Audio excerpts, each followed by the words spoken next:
রাসূল সাল্লাল্লাহু আলাইহি সাল্লাম ইরশাদ করেন যে তিনটি বস্তু আছে যা নিজের ভিতরে নিয়ে আসলে সে ধ্বংস, অর্থাৎ তিনটি বস্তু ধ্বংসকারী।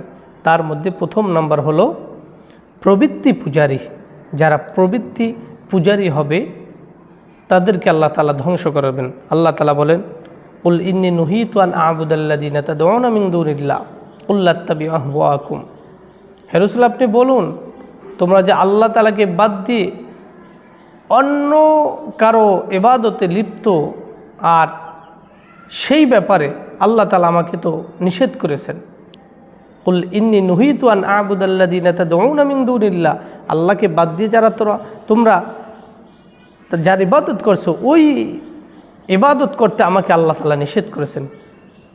কারণ ওই তোমরা যে পূজারি করো প্রবৃত্তি, যাকে মন চায় তাকে রব বলতে পারো, যাকে মন চায় তাকে প্রভু বলতে পারো, যাকে মন চায় তোমরা এটা আল্লাহ বলে স্বীকার করতে পারো, দেবতা বলে স্বীকার করতে, অমুক তমুকের যত আছে সব কিছু তোমরা শিরিক করতে পারো।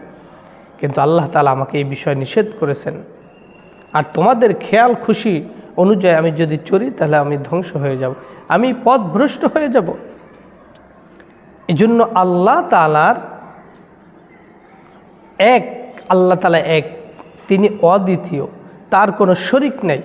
এটা বিশ্বাস করে যারা, আল্লাহ তাআলা তাদেরকে ধ্বংস করবেন না। আর যারা প্রবৃত্তি পূজারী হবে, নিজের খেয়াল খুশি অনুযায়ী 10 খোদার ইবাদত করবে, অমুকের ইবাদত করবে, গাছের ইবাদত করবে, গরুর ইবাদত করবে, তুলসী গাছের ইবাদত করবে, বিভিন্ন রকমের চন্দ্র সূর্য তারকারাজির ইবাদত করবে, তারা তো সরাসরি আল্লাহ তাআলার সাথে শিরিক করলো। আর এই শিরিক করার জন্য আল্লাহ তাআলা তাদেরকে ধ্বংসের মধ্যে ঠেলে দেবেন। এই জন্য কেউ আমরা প্রবৃত্তি পূজারী হব না। আল্লাহ তাআলা আমাদের সকলকে এক আল্লাহর প্রতি বিশ্বাস রেখে তার ইবাদত বন্দেগী করার তৌফিক দান করুন, এবং এই প্রবৃত্তি পূজারী হওয়া থেকে আমাদেরকে আল্লাহ তাআলা হেফাজত করুন। দ্বিতীয় নাম্বার হলো লোভের দাস হওয়া। লোভ লালসা মানুষকে শেষের দিকে নিয়ে যায়, অর্থাৎ পতনের দিকে নিয়ে যায়। কাফের বেদিনরা বা অন্য যারাই আছে, তারা চায় 1000 বছর বেঁচে থাকতে। ওয়ালা তাজিদান্না মাহরাসান নাসি আলা হায়া ওয়া মিনাল্লাযিনা আশরাকু। আর এই লম্বা চূড়া হায়াত যে চায়, এই আয়াতের মধ্যে বলেন লম্বা চূড়া হায়াত তাদেরকে জাহান্নাম থেকে বাঁচাতে পারবে না। তারা যে লোভ করে, লালসা করে, লোভের পূজারী হয়, এই লোভ করে লাভ কি? 1000 বছর বাঁচবে, 2000 বছর বাঁচবে, 5000 বছর বাঁচবে, কিন্তু এই বয়স, এই হায়াত তাদেরকে আল্লাহর আযাব থেকে রক্ষা করতে পারবে না। 10,000 বছর বাঁচলেও তো পরে মৃত্যুবরণ করতে হবে। তো আল্লাহ তাআলা বলেন, এই যে তাদের একটা লোভ, এই লোভের দাস হলে মনে করছে যে অনেক দিন বেঁচে থাকবে, বেঁচে যাবে। না, 1000 বছর বাঁচলেও আল্লাহর হুকুম বাদ দিয়ে যদি নিজের মতো চলে, তাহলে এই যে হায়াত, 1000 বছর হায়াতের দ্বারাও সে মুক্তি পাবে না। এই জন্য এই লোভ না করা। আল্লাহ তাআলা যতটুকু হায়াত দিয়েছেন, এই হায়াতটা যেন স্বচ্ছ হয়, হায়াতে তৈয়বা হয়, এবং আমার জীবন যেন সুন্দর হয়, আল্লাহ তাআলার হুকুম যেন পালন করতে পারি। হায়াত বেশি প্রয়োজন নাই, আল্লাহ তাআলার হুকুম কতটুকু পালন করলাম, কিভাবে চললাম, এটা হলো মুখ্য বিষয়।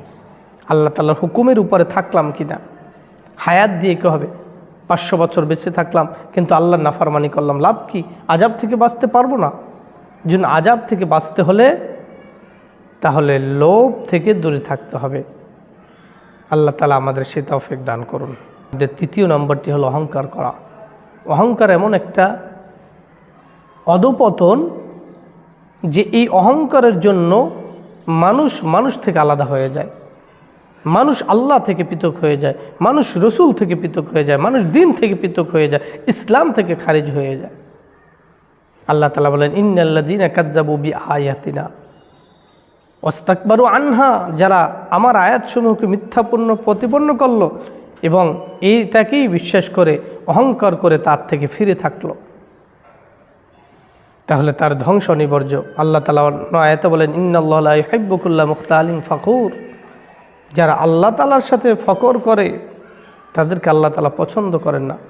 আমার এই আছে, সেই আছে, আমার রূপ আছে, সৌন্দর্য আছে, আমার বিল্ডিং আছে, ক্ষমতা আছে, অর্থ আছে, বাস গাড়ি, আমার অর্থ সম্পদ, অডেল মালিক আমি কেন অমুকের কথা শুনবো, আমি কেন তমুকের সাথে যাব। এই যে মানুষের মন মানসিকতা, এর কারণেই অহংকার প্রকাশ পায়। আর যার ভিতর অহংকার প্রকাশ পাবে সেই অহংকারের কারণেই জাহান্নামে যেতে হবে তাকে।